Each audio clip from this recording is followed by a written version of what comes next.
All right, well, let's see if Todd Bowles can do some of his magic he did last year, starting off with another NFC East team. Last year they played Washington. This year they played Philadelphia. I think this Philadelphia team will be more of a test than Washington was, and Washington ended up being a decent test that year. I think there's some real interesting stuff in this game, and maybe stuff that looks better than what the box score would show. But first, I should mention that this is actually a part 2 video. The part 1 was talking about how the Buccaneers offense faces against the Eagles defense. If you haven't seen that one yet, it's on this channel. I plan on uploading both of them the same day, so again, sometimes I plan on uploading them the same day and it doesn't work out, but that should happen with these 2 videos. So just check my channel, check out that one if you want to, but you don't have to either. You can watch this video without watching that one. Anyways, let's get into it because there's some interesting stuff here. So first off, let's look at the box score, as I always like to do, and there's some ugly numbers here. There is, specifically the passing numbers. The rushing numbers are solid,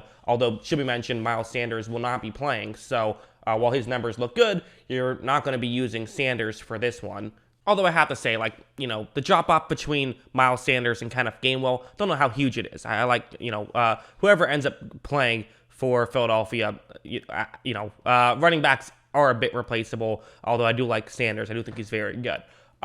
Anyways, let's talk about the passing offense and the passing numbers. Jalen Hurts, 12 for 26, so below a 50% completion percentage, which I don't really care about too much, but also a very putrid yards per attempt on this, well below 5 yards per attempt on top of this, 1 touchdown, 1 interception. Not great. His passer rating in this game was 55.8, which is the 3rd lowest rating in a game of his career. The only 2 lower were the last game of the year last year against Washington, and then this year when he played the Giants. And that game against Washington, he didn't even play the whole game. So really, in terms of full games, this was the 2nd worst game of his career, at least in terms of passer rating. You also see the receiving totals. Not a lot of guys getting a ton of yards because there weren't a lot of passing yards in this one.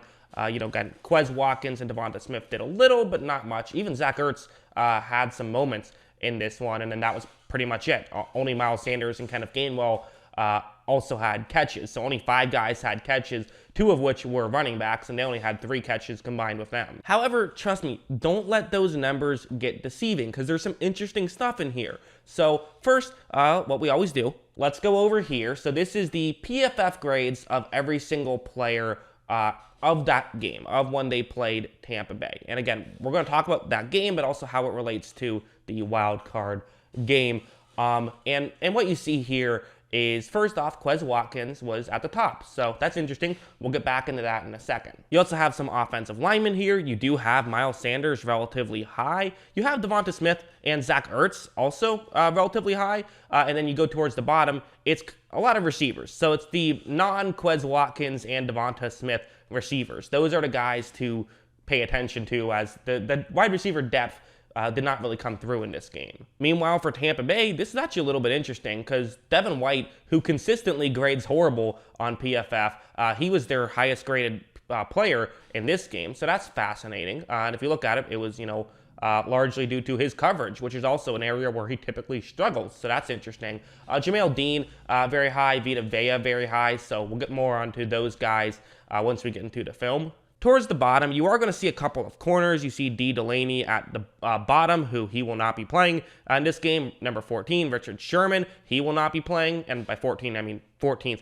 ranked. And you do have some defensive linemen who did not grade particularly well, like Jason Pierre-Paul and Sue, both not very high there, which makes some sense if some of the Eagles offensive linemen were having good days. All right, film time. Let's start off with a play like this. So this is a lot of what Tampa Bay was doing. They kind of played a lot of zone coverage, which they've been doing more of this year. You think Todd Bowles, you think, okay, single safety deep, play man coverage, and blitz the hell out of teams. And that's something that they aren't afraid to do. This even is a blitz, but they kind of played a little bit more zone, a little bit more back, which is notable when it comes to Jalen Hurts. Jalen Hurts' splits are pretty significant. He does really well when teams blitz him, doesn't do quite as well when teams just drop back and play coverage. That's something to note. But anyways, the reason why I'm bringing this play up is because, okay, if Tampa Bay's playing a lot of zone coverage, what do you want to do? Well, little stuff like this, get into a gap in coverage, get you 4 or 5 yards, move methodically down the field. This is something that, typically schematically you say you should do. The issue is the Eagles just weren't really that great at it this game, or Tampa Bay's defense was good. Take your pick. Watch, Hurts is going to try to get it in that gap and coverage, but, good defensive play there by Jordan Whitehead to knock it away. Not a ton of, not a ton of room there. And listen, they hit on some, they missed some, but the reality is you got to hit on most of those if you're going to methodically move down the field, because you messed up on one of these. Let's say it was 2nd down and 5 and you messed up. Well, now it's a 3rd down. Now you have to convert. So that's why it's hard to run that kind of offense. Now, we did see some stuff like this. Let's talk about Quez Watkins for a second, because you saw his incredibly high PFF grade despite not getting too many numbers. So what happened? Well, there was some stuff like this, where it's zone coverage, cover 3 zone, and what's interesting is that it's actually going to be Jamel Dean, who also graded very well according to PFF. He is the one who's lined up, with Watkins, so he's covering the deep part of the field to the offense's left, which is towards the bottom of the screen. However, watch how really Quez Watkins is kind of just going to blow by Jamel Dean, who's not an easy guy to blow by.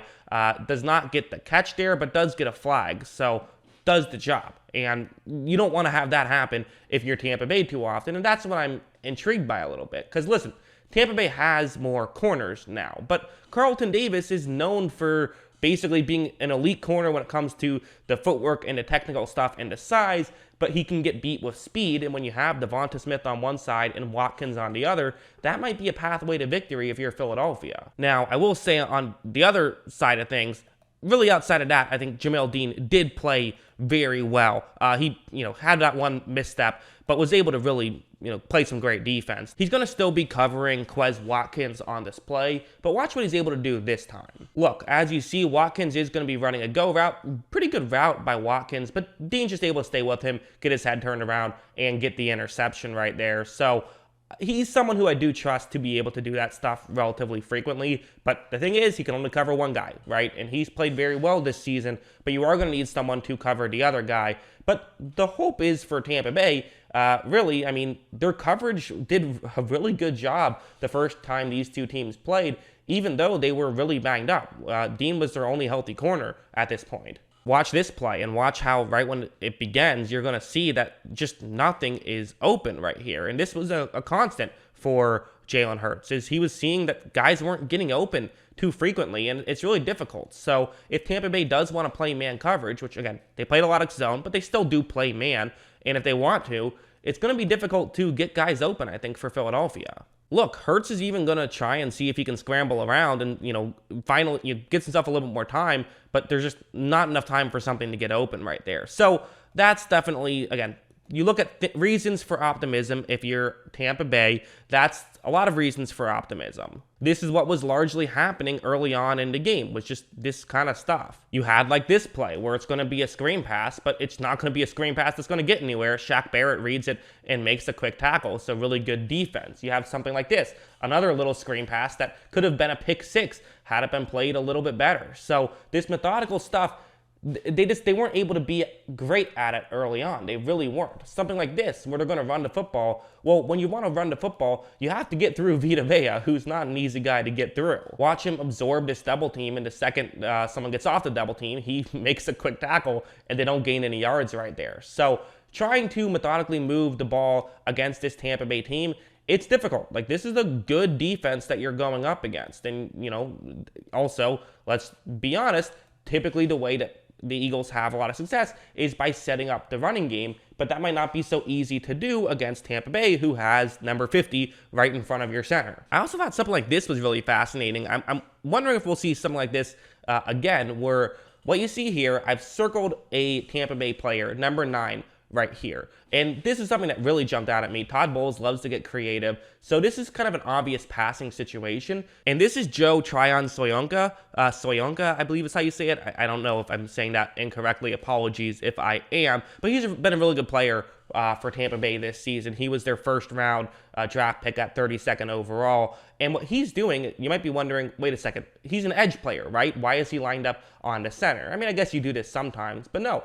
He's just going to play quarterback spy. Watch him drop back, and his goal is, hey, if Jalen Hurts scrambles, I'm going to rush him. And when your coverage is playing well, you kind of have the luxury of going out and trying to make sure that you cover someone like him, with a linebacker, or in this case, an edge rusher, outside linebacker in a 3-4, so edge rusher. But now you might be wondering, wait a second, Jackson, didn't you say there's actually, some intrigue in this and it's a pretty interesting matchup? Well, yeah, there is, because Philadelphia, yeah, they have really had a lot of struggles early on, but they came back and made a game of this. They only lost by 6 points. And one thing they did was they just ran zone busters, where again, like I said, Tampa Bay was playing a lot of zone, which will they continue doing that the second time?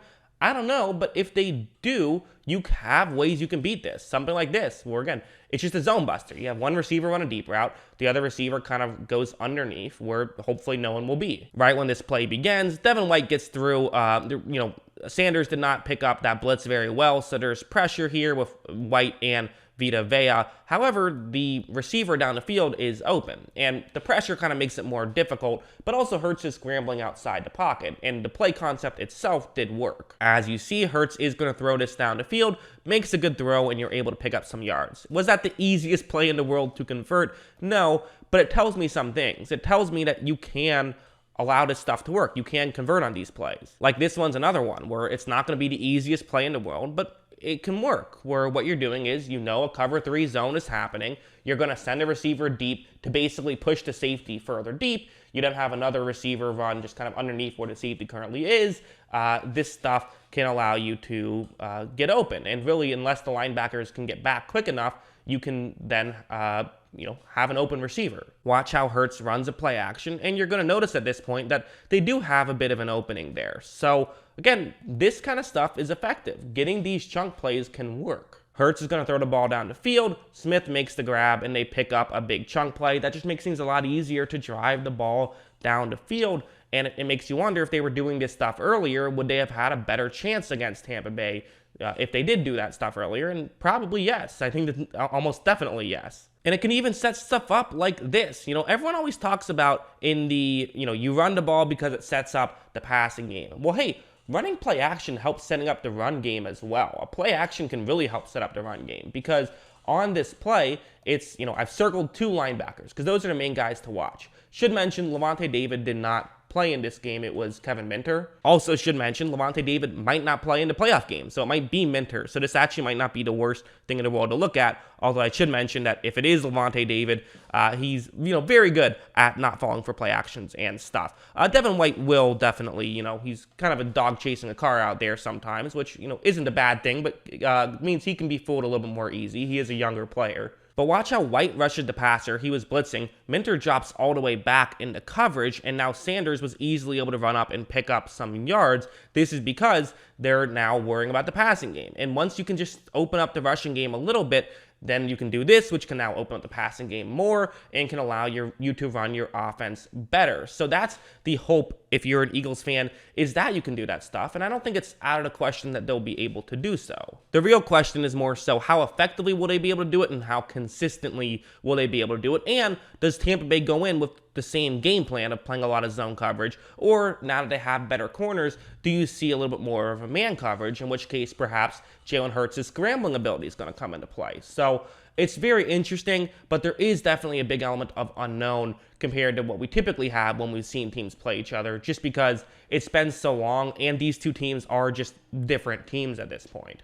So here's the final predictions part of this video. So the Eagles last time scored 22 points on 10 possessions. Worth noting, they had 2 less possessions than Tampa Bay did in that game, although Tampa Bay's 2 possessions, were basically, they got ended because of the end of the half. So maybe that's not worth mentioning, but I'll mention it anyways. Philadelphia scores 2.45 points per drive on the year, and Tampa Bay gives up 1.81 points per drive on the year. My prediction is that they are going to score 2.0 points per drive on 10 drives, which is 20 total points. Listen, I think they'll do better than they did last time in some areas. I think that this, play action stuff should be able to have more of an impact, and they'll probably go to that earlier now that they saw that it could work against Tampa Bay. The issue is, I still just don't know how much I trust this Eagles offense to be able to methodically move down the field. I think they still need some more talent on offense. I think they could really use another wide receiver. I really do. I do really like Devonta Smith and what I've seen from him this season, and I also think that Quez Watkins, I like him for who he is, but I think they could really use, you have Dallas Goedert as well. That's worth mentioning. Maybe he could be that other guy. It's worth mentioning Goddard did not play the first time these two teams played each other, although Zach Ertz did. But Zach Ertz had some success here. But do I think they'll be able to consistently get a ton of points here? I don't, but I think they'll do better than the average team does against Tampa Bay. I do. So that's why I have 2.0 on 10 drives. This means that my final score is probably a lot closer than most people have their final score for this game. I have it as a 3-point game, which I don't think is crazy. I really don't. Like, I think Tampa Bay is good, but Tampa Bay has some growing pains they're going to have to deal with because they have just a different roster than they had going into the season and they had in Week 6 when these teams last played. While Jalen Hurts' numbers were horrible the first time these two teams played, I think he'll do better this time. The question really is just how much better, and that I don't know. But and again, just because I think he'll do better, I also think the Buccaneers defense will do better. I think that they have just healthier guys now, so that should be better in terms of the secondary. So this should be a really fascinating game. I do not think this is going to be one of those, it'll be, 45-10. I suppose it's possible, but I don't think it's going to happen. I think Philadelphia will make it interesting. But who knows? Let me know what you guys think. Do you agree that this one is maybe more interesting and more close than other people are letting on? Or do you disagree? Do you think that I'm just being too scared as a Buccaneers fan seeing my team heading into the playoffs? Let me know in the comments below. Always love hearing from you. And of course, as always, thanks for watching.